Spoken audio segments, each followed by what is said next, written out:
A podcast with over 1 million subscribers, getting hundreds of thousands of views per videos. It's relatively prominent on the left. The individual who hosts the show, one of them, has over 1 million followers on Instagram.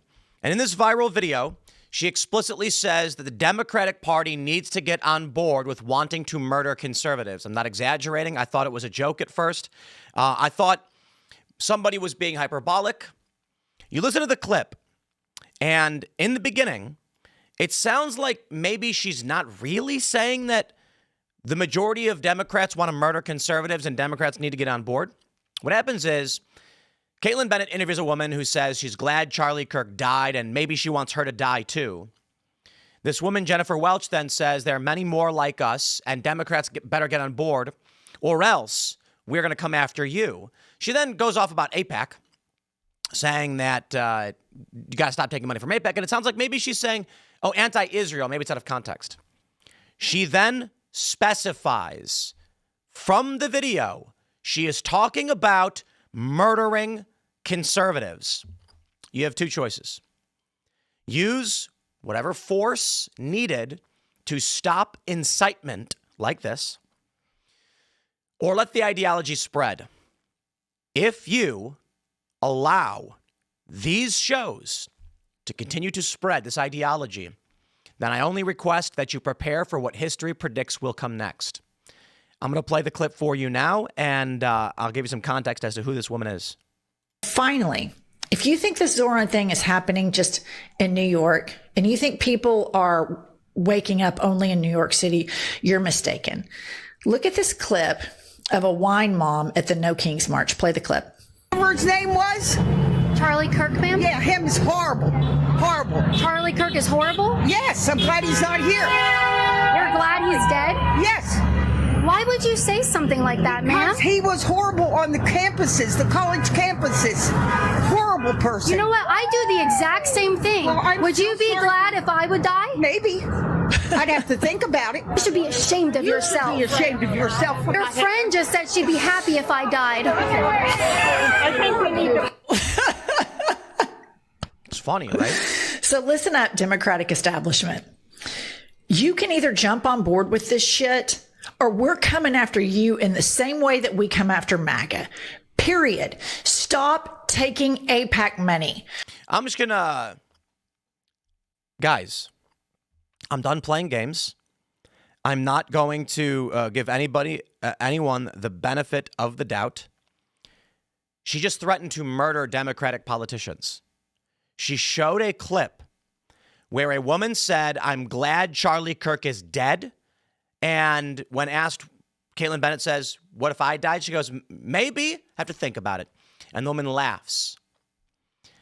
She then says, Democrats get on board or we'll come after you the same way we come after MAGA, after showing a clip where they say she's happy that Charlie Kirk is dead. I think the implication is rather obvious. Now, we can play silly games. I'm not interested. You can sit here and say, she didn't really mean that. She meant that they would threaten to kill you or that they would publicly say you need to be killed, not that she wants you to die.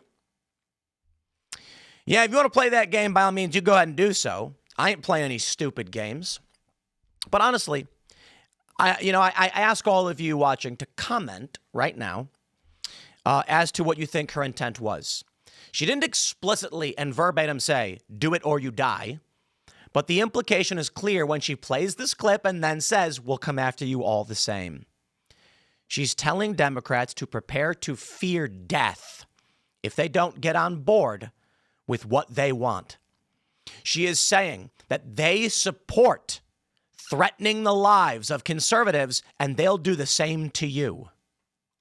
Go on an I'm sorry I took AIPAC money atonement tour if you want to stay in power.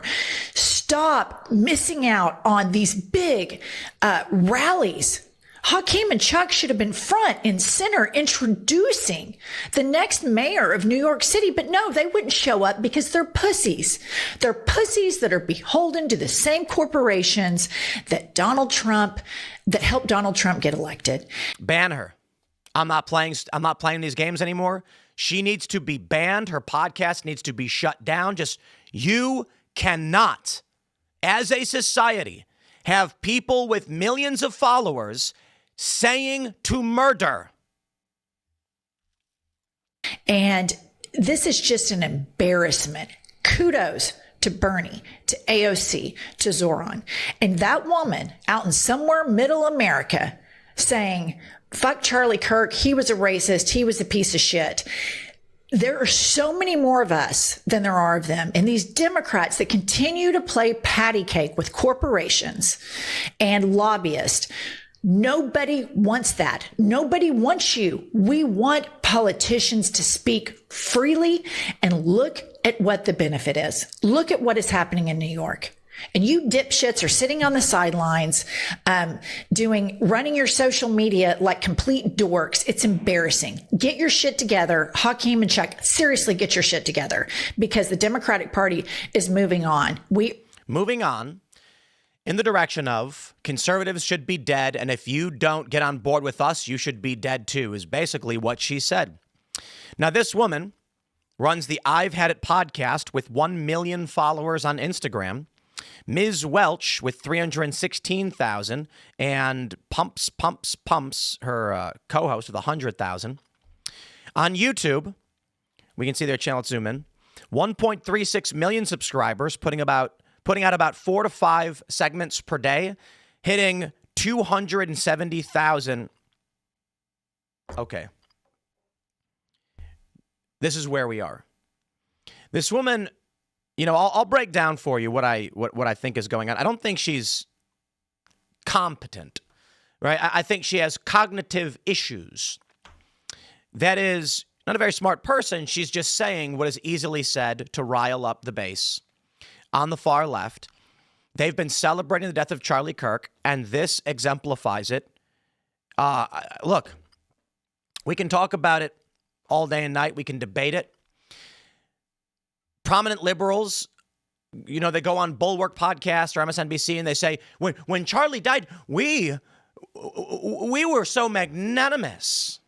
Barbara F. Walters, who argues a civil war is coming, claimed that after the assassination of Charlie Kirk, that they were the ones who were saying, we're so sorry this happened, and it was conservatives who were threatening escalation. When in fact, it was conservatives saying, holy crap, a leftist just killed Charlie Kirk. And leftists celebrated it, as they do right now. This woman represents this group. She's getting hundreds of thousands of views per video. Here's one with 673,000. Now, I'd imagine they're largely hitting boomers, but she is pandering to the Zoran millennial leftist ideology, and they want you dead. I think conservatives just really don't get it. I think they really don't get it. I got to be honest. I think they do not get it. I have on my Facebook thousands of people who follow me or are friends with my account because of Occupy Wall Street. And these people, I pull up, not every day, but relatively often, and they're basically saying, I would argue that the majority of them aren't, you should die. It's more like expect to be killed for what you believe. That is, these liberals and these leftists are saying, yeah, well, if you espouse this, then someone's going to kill you eventually. That's the kind of idea. And then you have the other people saying, well, it should happen. And then you have the smallest faction, maybe only, 1% or so, saying you are next. I've had people posting things to me on Facebook saying things like, and these are just like liberals. There is no distinction now between the fringe of the far left and the Democratic Party. Obviously, you can take a look at Schumer and Hakeem, like she's pointing out and saying you're weak. But she, this middle-aged woman, telling them, get on board with murdering conservatives or we'll do the same to you, which is a psychotic thing to say. I have people posting at me, when we win, you're first against the wall. Yeah. And I've gotten comments like this for some time. This has been the left for as long as I know. I should say, let me clarify. For as long as I have been active in politics, there have been leftists calling for this. That's where we are right now. From Washington stand, why are leftists telling themselves we are not the crazy ones? Indeed, apparently AOC went viral at this rally where she's like, we're not crazy, because they're crazy. With only a week to go until several American states and localities hold off your elections, perhaps the biggest surprise is the ascent of Zohran Mamdani.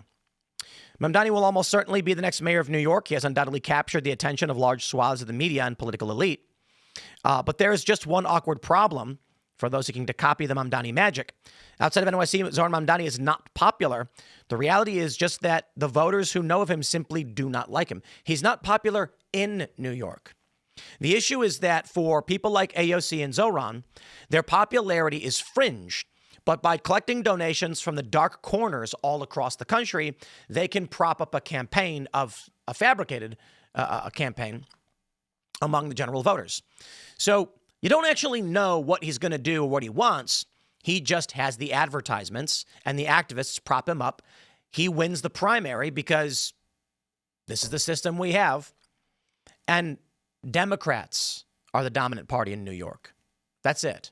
Zohran, I love this. My favorite thing is when he's like, we're going to make buses free and go faster. And I'm just like, bro, the buses go slow for two reasons: the speed limit and traffic. So what the are you talking about? Yeah, it's made up nonsense. They go on to say, Jane brought stats to back up her conclusion. Although Mamdani remains less well-known than other prominent Democrats, his favorability rating is minus 24% among voters who have an opinion. That's worse than Gavin Newsom. Wow. But this nationwide disapproval of their chosen candidate has only made young radicals in New York more determined to back their chosen agent of radical transformation. At a Sunday night rally, 13,000 impassioned supporters jeered down New York Governor Kathy Hochul, who endorsed Mamdani with chants of tax the rich. Despite a lengthy record of promoting abortion and opposing Donald Trump, even she isn't radical enough for them. The same crowd gave a different reception to AOC, whose 2018 election, blah, blah, blah. So what message did AOC deliver to this adoring but decidedly leftist crowd? We must remember, and at times such as this, we are not the crazy ones, she declared. Do we have the video of that? New York City, we are not the outlandish ones. New York City, they want us to think we are crazy. We are saying, no, you're crazy. Is this, I swear, if I click this video and it is the entire speech, I will be mildly perturbed. I don't want to hear whatever that song is. And it is especially great to be gathering with you all tonight in Queens, New York, the world's borough, the jewel of America. Just in this slice of New York, we gather here today at both a perilous, in this moment, during this time, is not a coincidence. And it is also not a coincidence that the very forces that Zohran is up against in this race mirrors what we are up against nationally. Both an authoritarian, criminal presidency fueled by corruption and bigotry, and an ascendant right-wing extremist movement.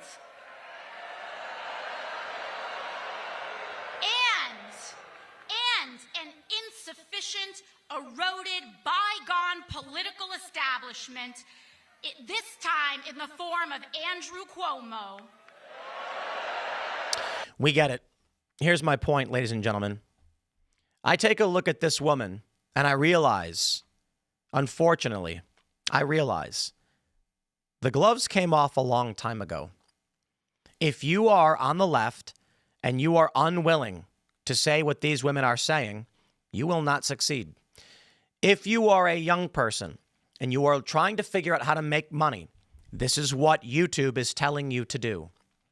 The show should be shut down immediately. She should be shamed, banned, and removed. If you are unwilling to use what force necessary or incapable, then I just tell you, my friends, I hope you're ready for what comes next. We called it Radio Rwanda. Tate brought this up last week. When you have prominent shows that are saying things like this. It's what happened in Rwanda every day, saying one side is bad until finally people wake up in the morning and they just snap. This woman outright says it. I mean, this is crazy. What I really think about her, though, is that she doesn't really know what she's saying. She doesn't really know what she wants or what she's following. She couldn't articulate a policy plan to run a functioning government. All she knows is the cult demands it. And when she sees a video of a random woman on the street saying she wanted Charlie Kirk dead, and she's considering, she would have to consider when Caitlin Bennett, I want to make sure I'm saying this accurately. When Caitlin Bennett says, "Would you want me to?" She goes, "Maybe." The other woman laughs. She says, "Get on board with that. Supporting the death of conservatives. Or they'll do it to Democrats." Okay. If Trump can't stop this, I don't, I look at it like this. I've got a show. We've got Timcast IRL. We've got Tim Pool Daily Show, The Culture War, Timcast News, all these very similar functions of content production that affords me a lot of money. I don't care. If I wanted to make more money, I'd do what she does. I would come out and I'd say the same stupid garbage. I would have stayed supporting Democrats the whole time and taken their garbage blood money. But what motivates me is not ideology, but truth. Sometimes I get things wrong. I defend Trump not because Trump is a good person, but because they're lying about him. That's what we had the debate last night on Timcast IRL.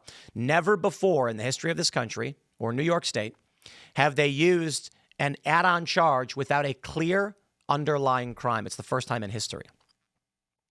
And that's terrifying. I care about truth and the structure of governance that works for the American people. The cult does not. Seeing this video, seeing how far it's gotten, I will say it again. Guys, when I pointed out that an accountant in Atlanta drove into rural North Carolina and for no reason tried to murder a Trump supporter on his own porch, understand what time it is.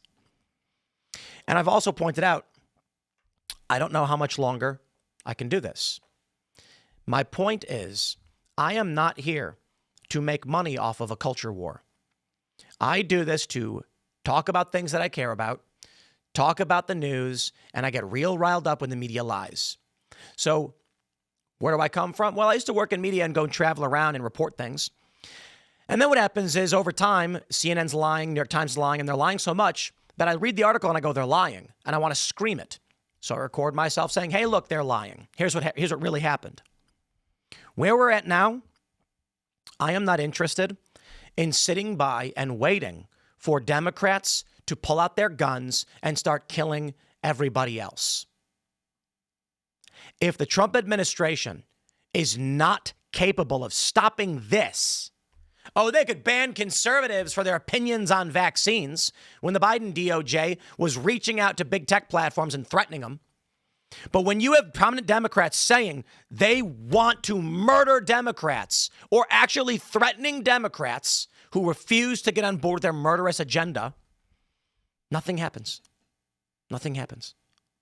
They're allowed to keep doing it. She makes herself rich off of this. Understand what time it is then. If this is where we're going, I had the conversation on Timcast IRL about ICE wearing masks. I said they shouldn't be. Police in this country shouldn't conceal their identities.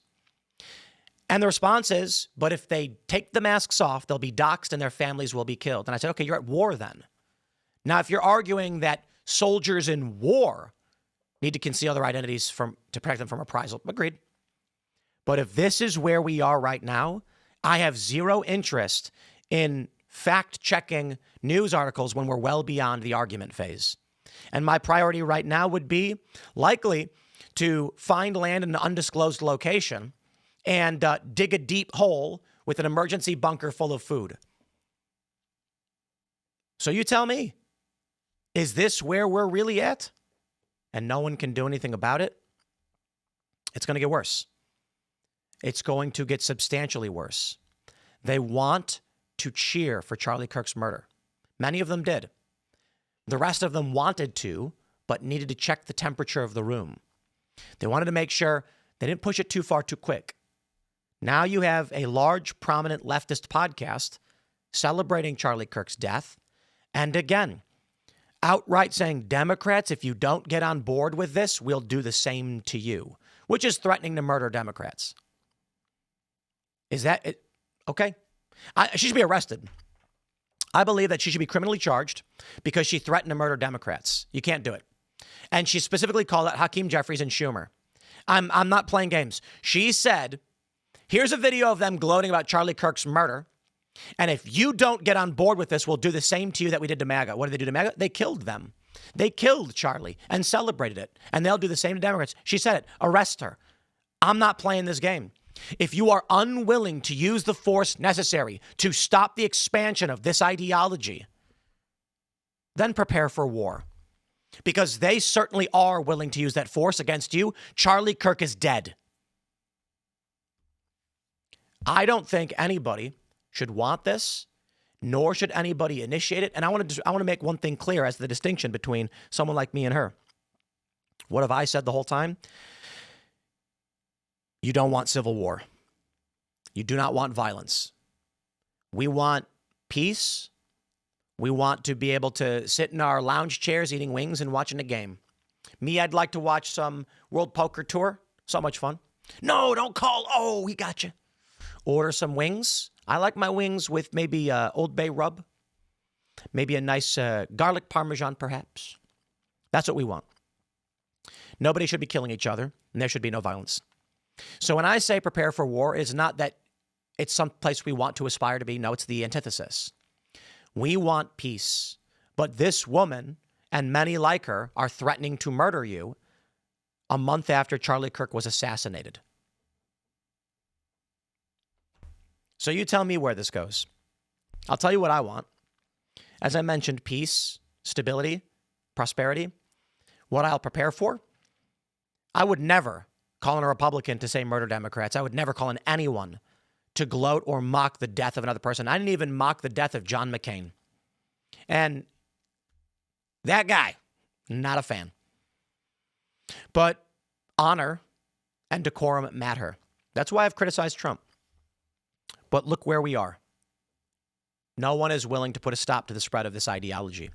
Sooner or later, there's going to be another assassination, and the left will celebrate it. Charlie Kirk's the second. You had Brian Thompson not even a year before. They celebrated it. He's not a conservative guy, but they killed him for who he was and his job. And they celebrated.